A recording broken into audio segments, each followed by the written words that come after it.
I've done quite a few media interviews in the last few months, so I'm going to share those with you, and I'm going to answer some of your questions about what it's like to work with the media.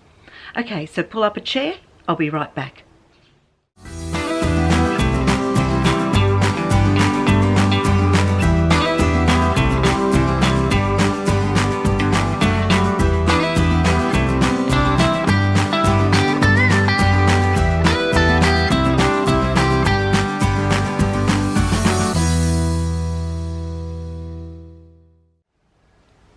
G'day, my name is Jenny and I'm an Aussie mum of 16 children.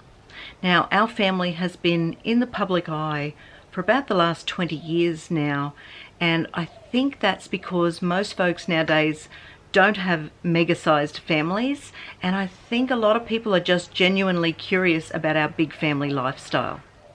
Now, because we have such a big family, from time to time we do stories or articles or interviews with the media. Now, we have done interviews for radio, for local TV and national TV.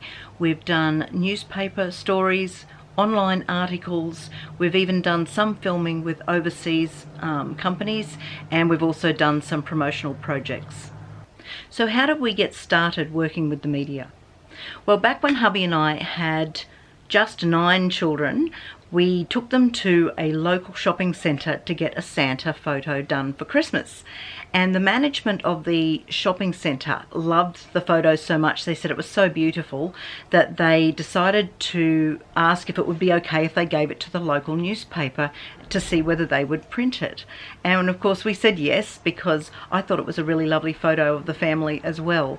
So they took that and they ran a small story in our local paper.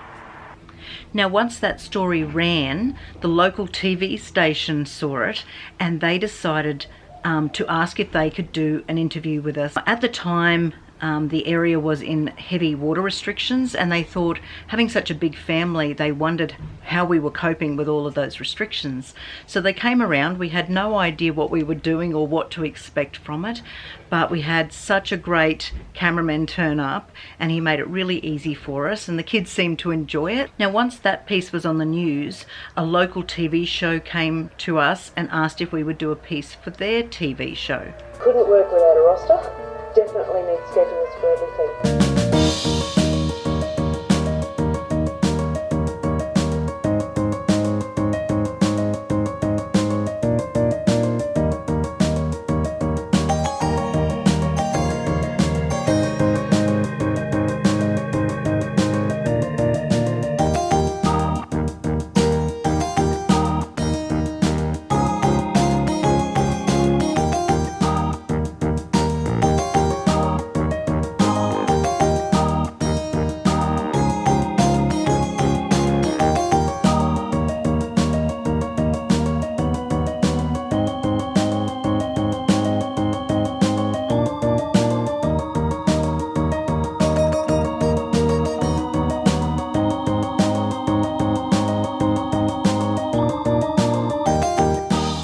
We continued to do stories for the local paper, and then one of the big morning shows came to us and asked if they could do a piece on us as well. By this stage we'd had a few more babies, and that was of great interest to everyone that we had such a large and growing family.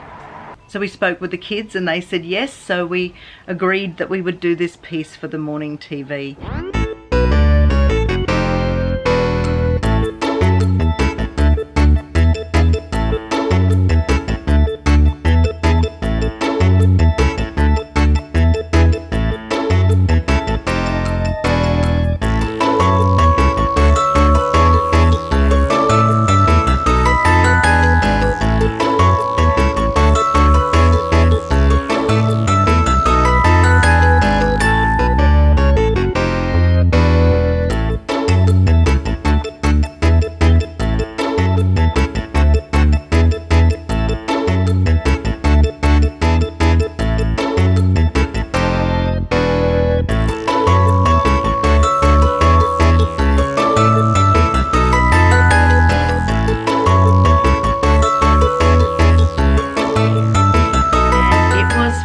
It was really nice, and it's really lovely to meet the journalists and the camera crews. Now, you build great friendships with these people because they come into your home, you're inviting them into your family to see what life is like. And in fact, the very first cameraman who came to our house still does stories with us today. So he's practically part of our family, and we get along really well with him. But you make great friendships with these people, and you know, it's wonderful to have them back into your home from time to time to do another story. More cars. Cars and planes, planes and cars. It's all that goes past here. So much noise.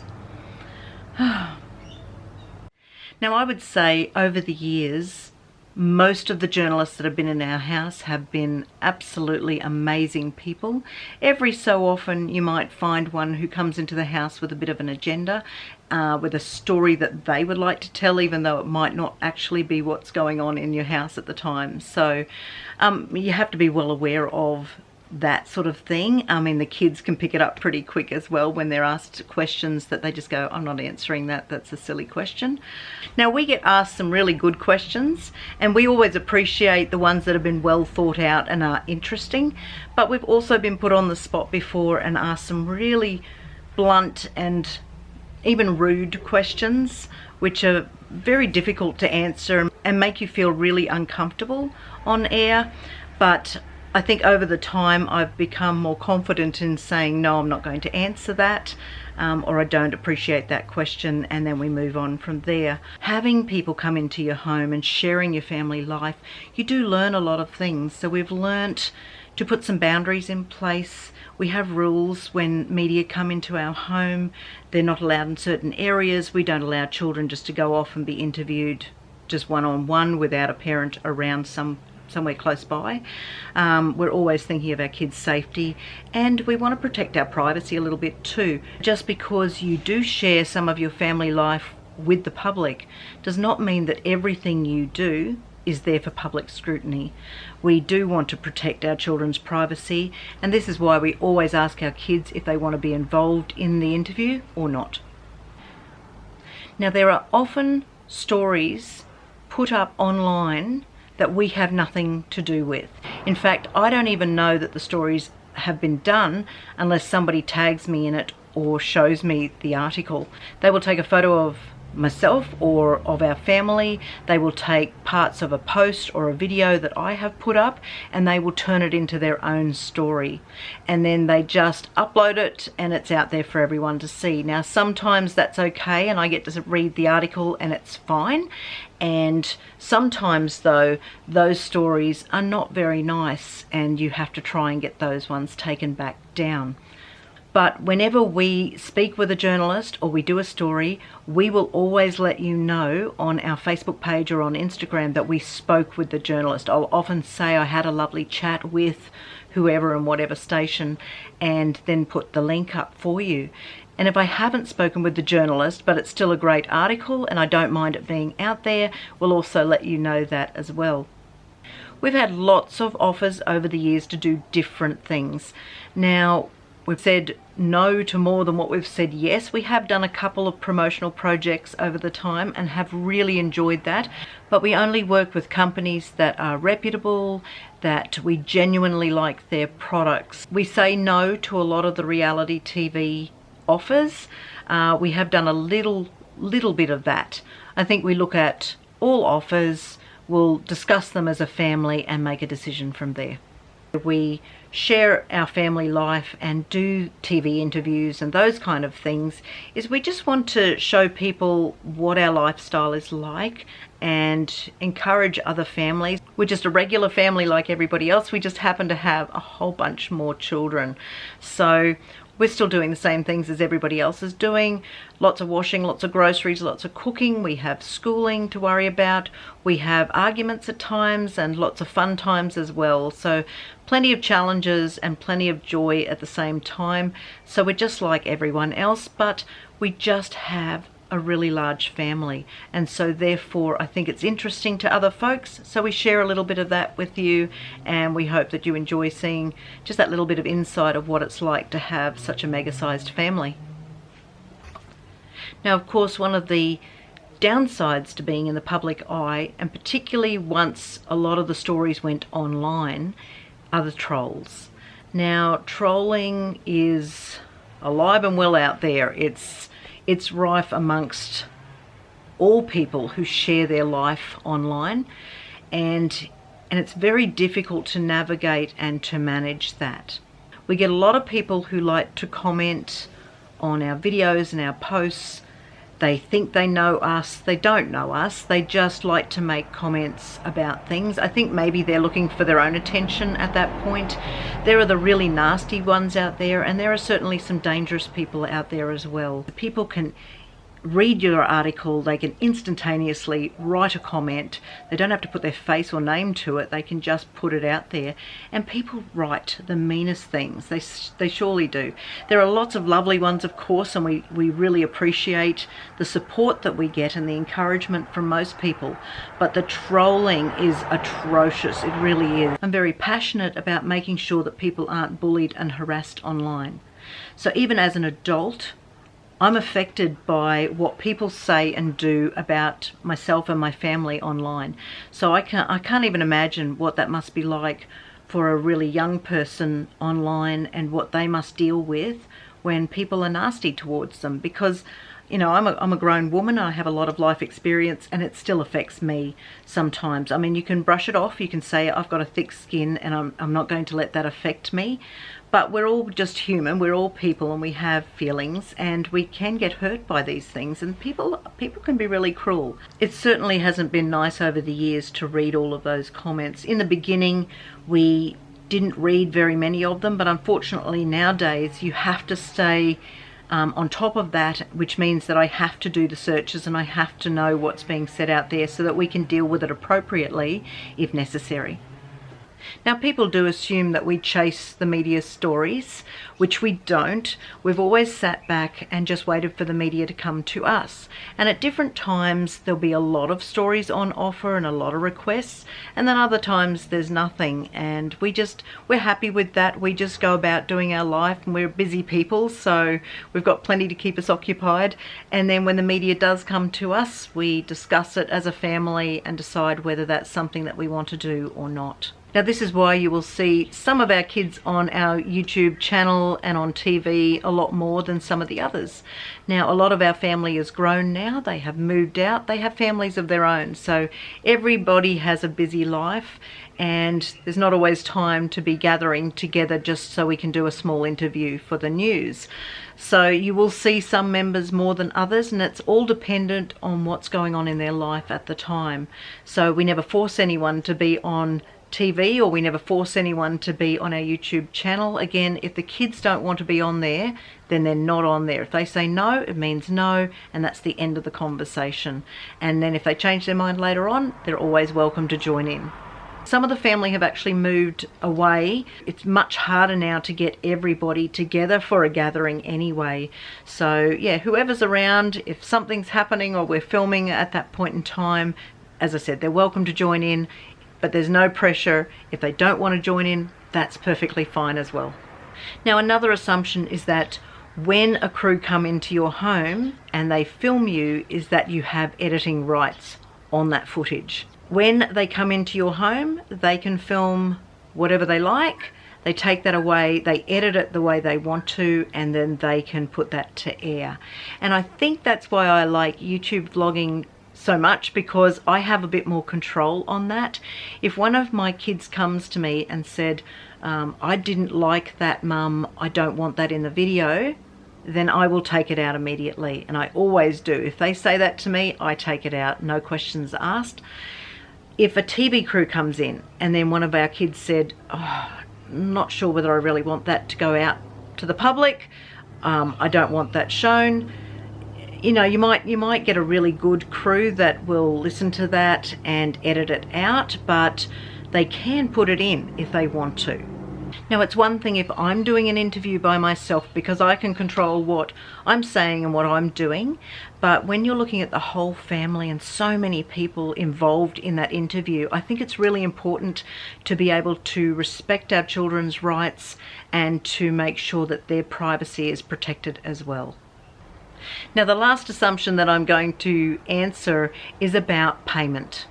Now, a lot of people think that if you do an interview for the media that you will be paid for it. Now, that might happen in other countries, but here in Australia that does not happen. So if you're on the radio doing an interview, you're not being paid. If you're on TV, you're not being paid. If you're doing an online article, you're not being paid. If you are in a magazine, you might get a small fee for that, and promotions of products, you will get some, but that's a negotiated amount. We've done very few of those, so nobody around here getting rich, that's for sure. We are supported fully by my husband Ray, and he works very long hours and he works very hard to support us, and he's done an amazing job over the years to give us enough income to have such a beautiful big family. Now, I also write and I do our YouTube channel, so I earn a small amount of money doing those things, but not a lot. You see a lot of comments out there about how much money we must be making because we're always in the news. That's not true.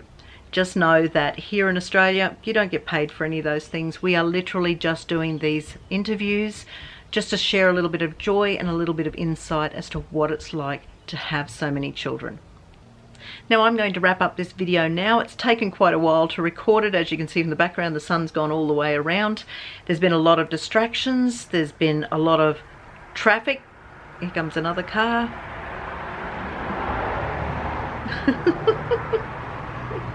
And another one.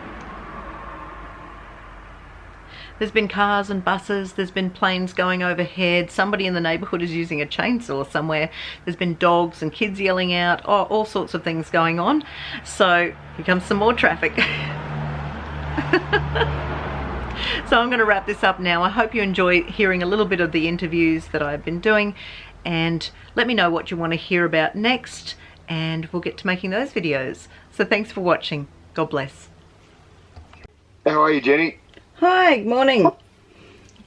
Nice to hear from you. Great to see you. Can you see us? I can see a little. Can we make that bigger? I have a teenager on hand to help me. I can see you. There we go. Yeah, amazing story. We're blown away reading all the information here, Jenny. Congratulations that you're even smiling, I reckon, at this point. It's phenomenal. You look fresh, doll. Ah, thank you. All right. Are we good to go? Are we recording? Yeah. No. This morning's What's It Like To is what's it like to have Australia's biggest family. We head up to Jenny in Toowoomba. Jenny, Yes. how many kids do you have?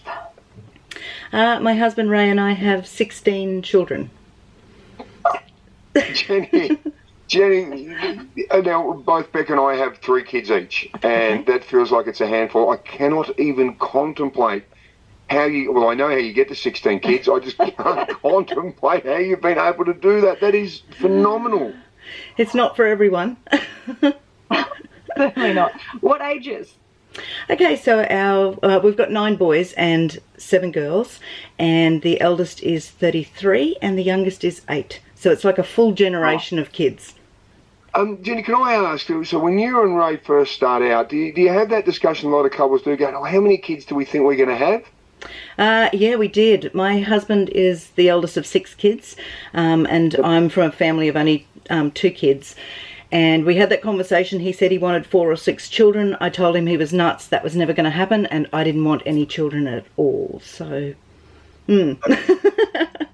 How do we get to this point then? What happened through this path all the way through? I don't know, big compromise, isn't it? I mean, I wanted 0, he wanted 6, and we compromised at 16. So I think there's bigger hands at play here. I think this was obviously the journey that I was supposed to take, and, I was obviously meant to be a mum of many. I can only imagine that your house over the years must have been run with military precision. How on earth do you raise these kids when I'm thinking of groceries and food and sleeping and how? Look, for a long time, I think my thought was, to be a really good mum and a good wife was to do everything for everyone. And I found after a while, by the time we had quite a few kids, I was like, wow, I'm so exhausted and so overrun.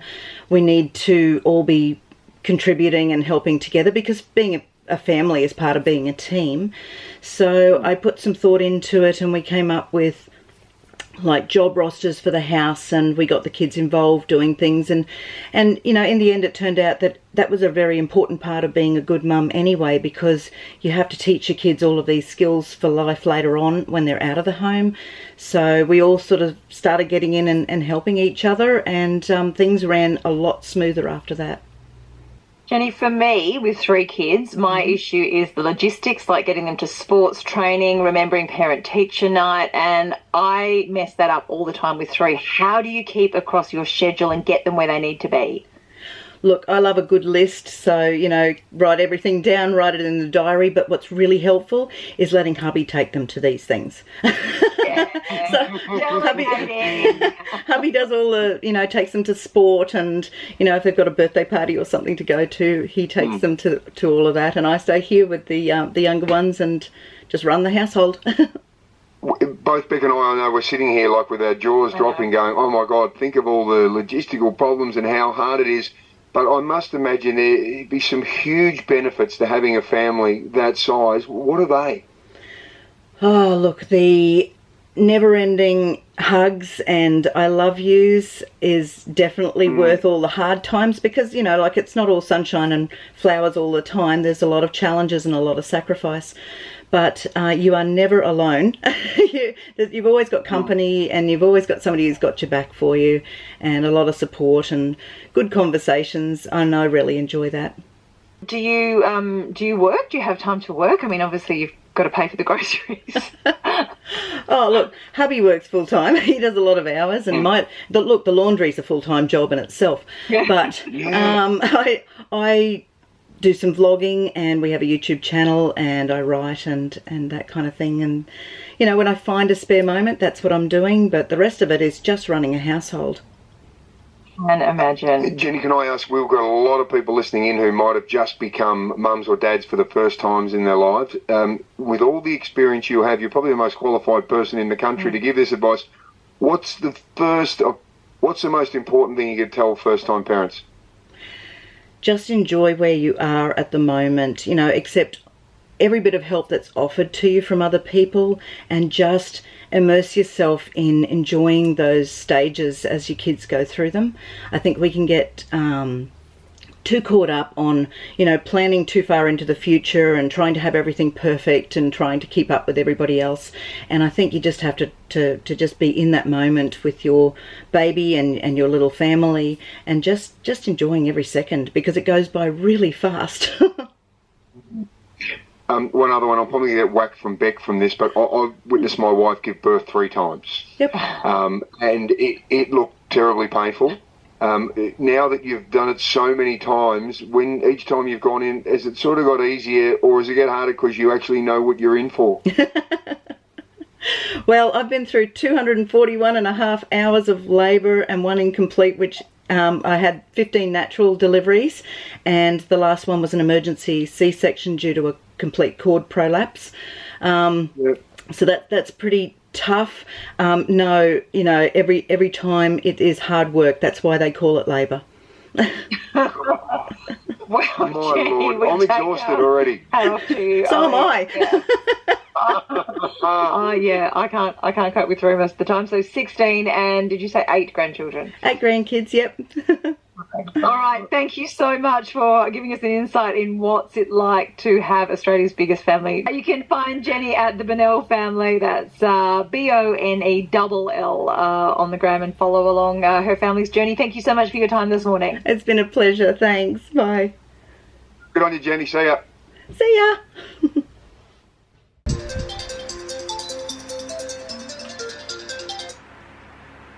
Hello. Hi, Jenny.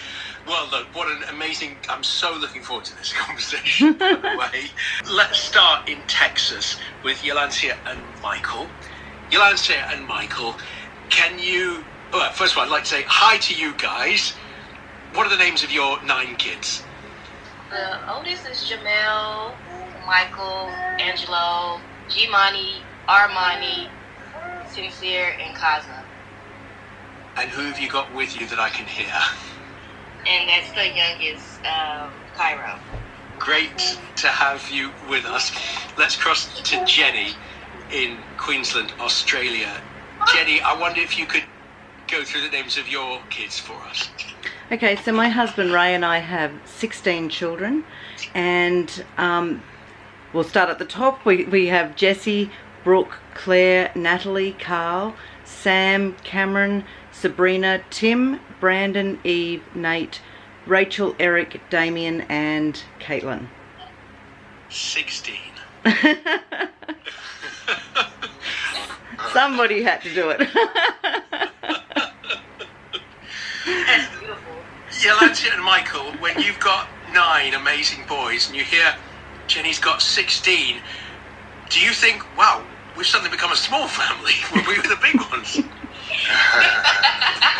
Almost there. I want to get on to some practical logistical questions with both of you. First of all, Jenny in Australia, how big is your dining room table? Well, we outgrew one dining room table. We have two that's put together, and if the older kids come home for a meal, we have to bring trestle tables in as well to add extra space. Do you all fit into one room? It's getting pretty tight, because now that we've got children that are married, and when you bring the grandbabies around, a lot of our celebrations and gatherings now tend to be outside. Yolanda and Michael, some of this must be pretty familiar to you guys. Yes. And what are meal times like? Sometimes I have to pitch in and cook, but mainly mom cooks. Let everybody place on at once and just kind of do everything all at once. Yeah, we let the little ones get their food first. So if they don't, they're like, what about me? What about me? Crackers. I'm curious to know, Jenny, listening in Australia with your 16 kids, what meal times are like?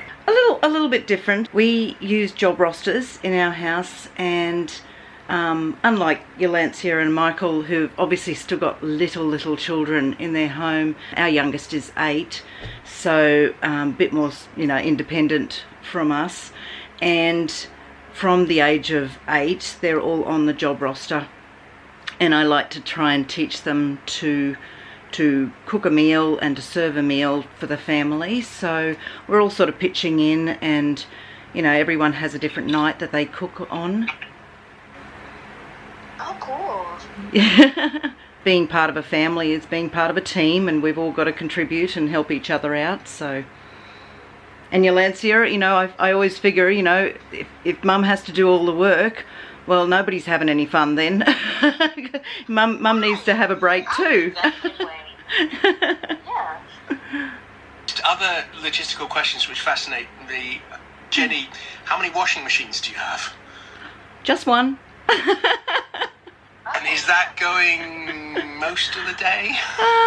It's better now that they're a bit older. I think, again, when you've got a lot of little kids, there's a lot of changes of clothing and bedding and those sorts of things. So yeah, at one stage there I was doing 6 or 7 loads per day. Now it's just a couple of loads per day. Yolanda and Michael, your laundry? Oh yeah, I definitely have to have a few loads every day. I can't skip a day, or it gets a bit much. I love to do it with like 2 washers and 2 dryers though, because one wash should be going all day. Final question to you guys. What's the best day you've ever had as a family? Just one particular day or memory that stands out as just the absolute greatest. There's so many, but I can tell you that I got to deliver my own grandbaby at my house here on my dining room floor. It was very, very unexpected. My daughter, who now has four little ones, she was expecting her 3rd baby, and she came back here. The hospital had sort of, said she was too early to stay, so she came back here, and things progressed very fast, and I got to deliver my very own grandchild here, and that was just amazing. And to see our kids then come out to meet their new niece, just the love and the joy that was there, it was priceless.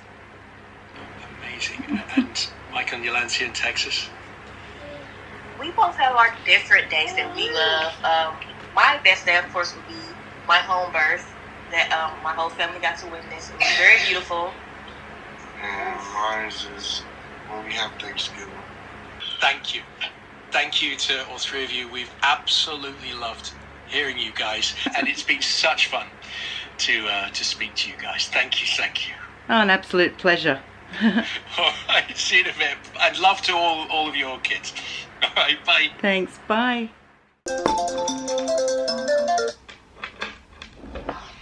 Hello. Hi, Jenny. It's producer Alicia for Cliff and Bronte. How are you? Hi, I'm good, thanks. Good. Are you all ready to go to have a chat with the guys? Sure. Thanks, Jenny. I'll pop you through to them now, all right? Okay, thanks. Thank you. Jenny, it's Cliffo and Bronte here, mate. How you going? Good morning, I'm good, thanks. Thank you for your time. Jenny, we're going to hit record and have a chat if that's all right. Yeah, sounds good. All right, hold there. Bronte will do a bit of a setup and we'll get into it. Cool. You good to go, Bronte? Yeah. Let me find our opener. All right, here we go. Wednesday, we've got a Queensland homegrown WTF Wednesday today, Cliffo, and it's truly amazing that our guest has enough time to talk to us for WTF Wednesday because Jenny Bonell and her husband Ray are raising one of Australia's largest families, with Jenny having given birth to 16 children. Jenny. Good morning. And my answer back would be, why not? Oh, true. I mean, is it true that before you met your beautiful husband, Ray, you didn't really want kids? That was my plan. I didn't want any children, and hubby wanted 6 children. I decided I would have 1, possibly 2. It was me that asked for number 3, and we just kept going from there. Yeah, I was going to say there's a slight difference between 1 and 2, and then a bigger difference between 4 and 6. I'm going to say a sizable difference between that and 16 children. How did you settle on that number? Look, I don't think we ever had that conversation that, hey, let's now have 16 children. I think that would be a crazy conversation. But I think we just kind of went along and we just decided that, yeah, look, we'd love to have another baby. And, you know, it worked for us and it just kept going. And I mean, we're at a stage now where we're just loving on the grandbabies, and we are probably finished. It's still possible, but, you know, we're probably finished. How many grandkids do you have? We've got 8 beautiful grandchildren. So 16 kids, 8 grandkids. She's growing and growing. Yeah. Obviously, with a family that size, you would have had a considerable amount of challenges throughout, you know, just life, just generally having that many people to care for. Huge challenge. What has been the biggest challenges that you and Ray have faced in raising your family? I think a lot of people assume that, you know, if you've got all of these children, you know, they're all raised the same and the same environment and the same rules and everything, that they're like little clones of themselves, you know, like, you know, you can do the same thing with each child. But having 16 children, every one of them is individual. So it's like having an only child times 16. So every time you have another child, we are new parents to that child, and we have to learn different ways of negotiating and communicating and raising them. You know, we have general rules within our house, but each one is so different from the next, that's for sure. My goodness. What was grocery buying like for you? And give us an example of some of the staples, like how much food you would actually go through in a week. Grocery shopping never ends. Right.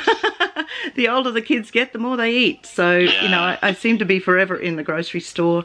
The budget hasn't changed much over the last few years because kids have moved out of the house, but grocery prices have gone up. Yeah. So, you know, we're like everybody else. We're just trying to stretch the dollar and try and cover all the costs involved. At one stage there, when we had most of the kids living at home, I think we had either 14 or 15 living here at one stage, and we would go through, you know, 50, 60 litres of milk per week. That has come right back down now. We've only got 8 kids living at home now, and so we're down to 24 to 30 litres per week. Just one more, Bronte. I've got to ask this. Loaves of bread. How many a week in the height of it? Oh gosh, probably 2 or 3 up to a day, you know, when everybody was here. But now we probably, you know, if it's school time and you're doing school lunches, at least a loaf per day. Oh my goodness. Do you ever run out of love, Jenny, or is love endless? Oh, look, like all mums, I think some days we just get all touched out and all peopled out, you know, because there's a lot of stuff you've got to deal with. I mean, my day can be, you know, playing with the 8-year-old up to making life decisions with a 30-year-old. So, wow. You know, it's some days, yeah, it's exhausting, and you just think, I just want to sit down and do nothing for a little while. But, you know, those days will actually come once they're all out of the house, and then I'll be looking back at these days going, they were the best days ever. So I try and appreciate every little moment I can, even the hard things. And you and Ray, you know, how many years married now after 16 kids? 34 years we've been married. You deserve a medal, mate. You're just a super mum, mother to 16 kids, 8 grandkids, and yeah, what a great WTF Wednesday, a local homegrown Queensland-based one. So great to have you on, Jenny. Thanks for sharing your story. Oh, it's been a pleasure. Oh, wow, Jenny, that was really, really great. You speak so well. Oh, I've had a lot of practice speaking to people. You know. Talking to people. Speaking to crowds, yes. Oh, thank you again. Thank you. Big Oh, love, that's Jenny. okay. You have a great lovely day. weekend. See ya. Bye. Bye. Bye. Bye.